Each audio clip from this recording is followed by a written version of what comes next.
ஏற்கனவே சொல்லியிருக்கேன், ஒன்றிய அரசு இந்த தமிழ்நாடு எப்படியெல்லாம் வஞ்சிக்கப்படுது, எப்படியெல்லாம் கொடுமைக்கு ஆளாகப்படுதுலாம் சொல்ல இருக்கிறோம். அதே நேரத்தில் திராவிட முன்னேற்ற கழகத்தினுடைய ஆட்சி வந்ததுக்கு பிறகு செஞ்சிருக்கக்கூடிய சாதனைகள், திட்டங்கள் ஏற்கனவே மக்களுக்கு தெரிஞ்சிருக்கு. இருந்தாலும் நினைவுபடுத்தி துண்டு பிரசுரம் மூலமாக கொடுத்து அந்த பிரச்சாரமும் நடக்க இருக்கு. அதே நேரத்தில் உறுப்பினர் இருக்கிற அந்த பணி நடைபெறுது.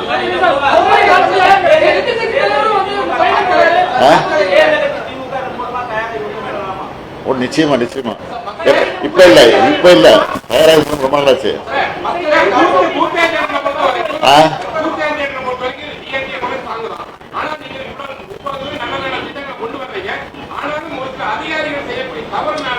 சரியான முறையில்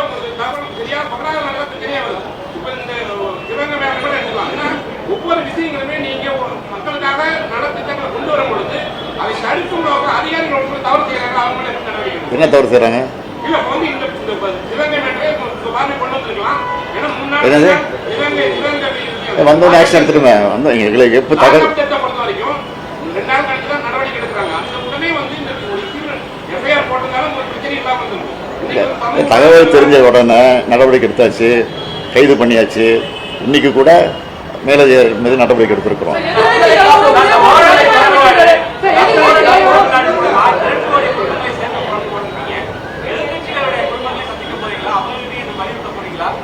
சொல்ல போறோம், நிச்சயமா சொல்ல போறோம். விருப்பம் உள்ளதான் சேர்க்க போறோம், கட்டாயப்படுத்தி சேர்க்க போறது கிடையாது. சேர்ந்து சொல்ல போறதா சேர மாட்டாங்க அந்த மாதிரிலாம். அதனால அவங்க விருப்பம் தான் சேர்ப்போம்.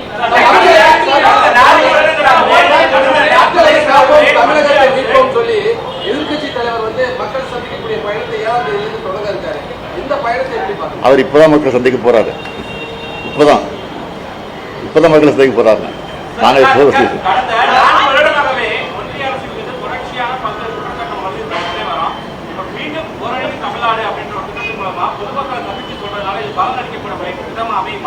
மக்களுக்கு தெளிவா தெரியும்.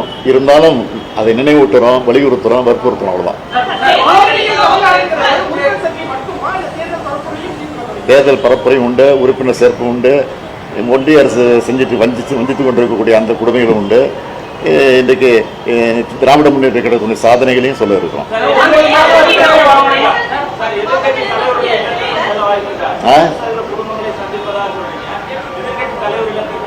எதிர்கட்சி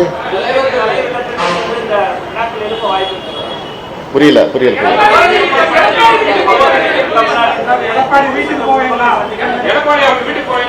அது அங்க இருக்கிற சூழ்நிலையை பொறுத்து இருக்கு. அவங்க பொறுப்பை பொடிச்சிருக்கோம் அவங்கள்ட்ட. அவங்க சூழ்நிலை தவிர போவாங்க. நான் அந்த பகுதியில் தான் நிச்சயம் போவேன்.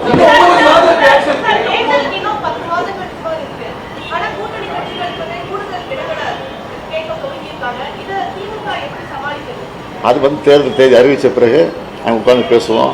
அது சமாளிச்சுருவோம். இருக்கலாம்.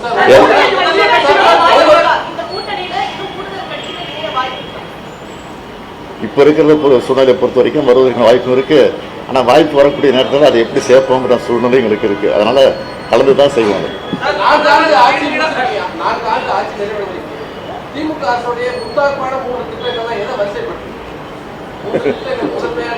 எல்லாத்தையும் வரிசைப்படுத்தலாம்.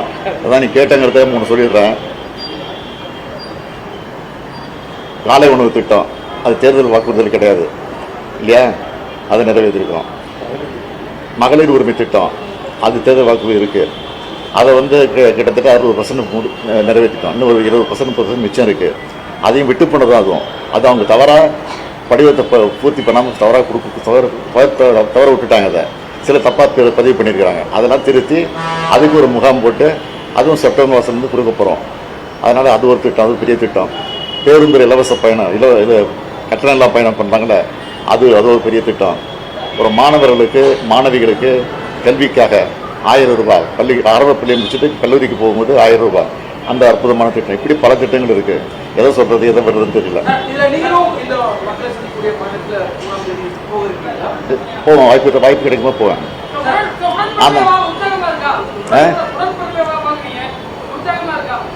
அதனால தொடர்ந்து பார்த்துட்டு இருக்கேன். அதுக்கு ஒரு சட்டமன்ற தொகுதிக்கு 1.5 மணி நேரம் ஒதுக்குறேன். நீங்களே பார்த்துருப்பீங்க. நான் வந்து 3 தொகுதி எடுத்துக்கிறேன் ஒரு நாளைக்கு, காலை மாலை. ஏன்னா கோட்டையில் போய் வேலை செய்ய வேண்டியிருக்கு. அரசு வேலையும் பார்க்க வேண்டியிருக்கு, நிகழ்ச்சிகளுக்கும் போக வேண்டியிருக்கு.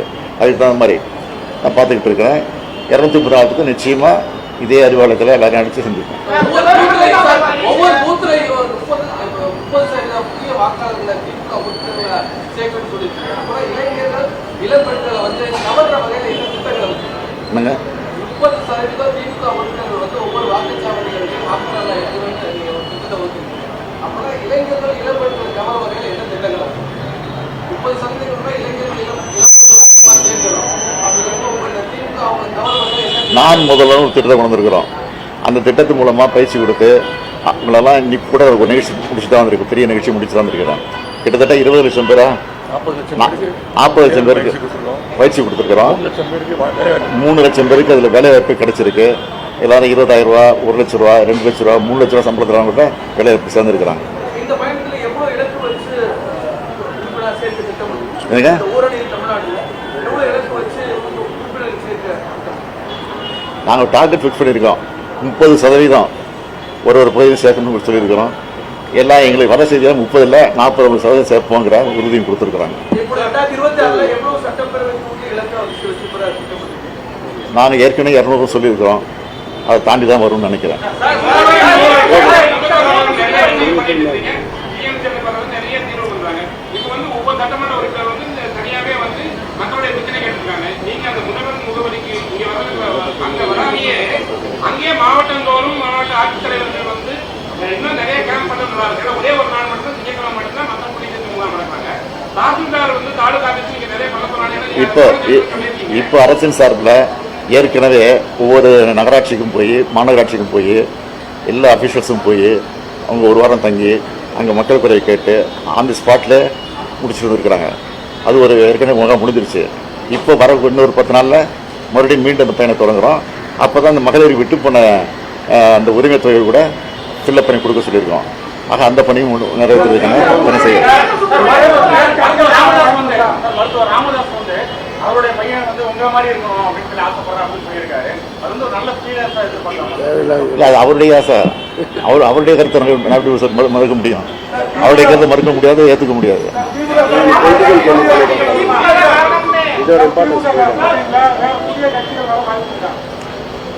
இது வரைக்கும் இல்லை, வந்தால் சொல்லுங்க, பரிசீலிக்கலாம்.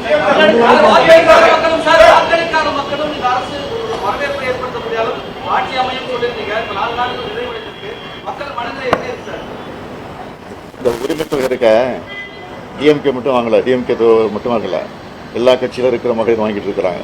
அதான் அப்படியே நான் சொன்னேன், பதவி ஏற்றுக்கிட்டு அன்றைக்கி முதல் நாளே சொன்னேன், இந்த ஆட்சி வந்து வாக்களித்தவர்கள் பெருமைப்படணும், வாக்களிக்க தவறுகள் இப்படிப்பட்ட கட்சிக்கு நம்ம வாக்களிக்காமல் போயிட்டோமே அப்படின்னு வருத்தப்படணும். அந்த மாதிரி சூழ்நிலை ஆட்சி நடத்தும்னு சொன்னேன், அதை நடத்திக்கிட்டு இருக்கிறேன்.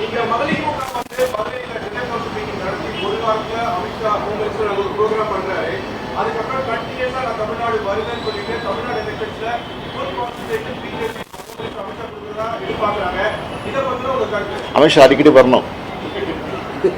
நான் ஏற்கனவே சொல்லியிருக்கிறேன், பிரதமர் அடிக்கடி வரணும்.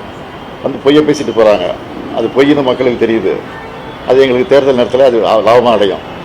அதே மாதிரி தான் ஏற்கனவே சொல்லி இந்த கவர்னர் மாற்றக்கூடாதுன்னு சொல்லிட்டு இருக்கிறேன். ஏன்னா கவர்னர் நல்லது செஞ்சாலும் மக்கள்கிட்ட ஈடுபடாது, இனிமேல் அந்த அளவுக்கு கெடுதல் செஞ்சுட்டு இருக்காரு. அதனால் அவங்களாம் வரணும் அடிக்கடி, அது என்னுடைய ஆசை.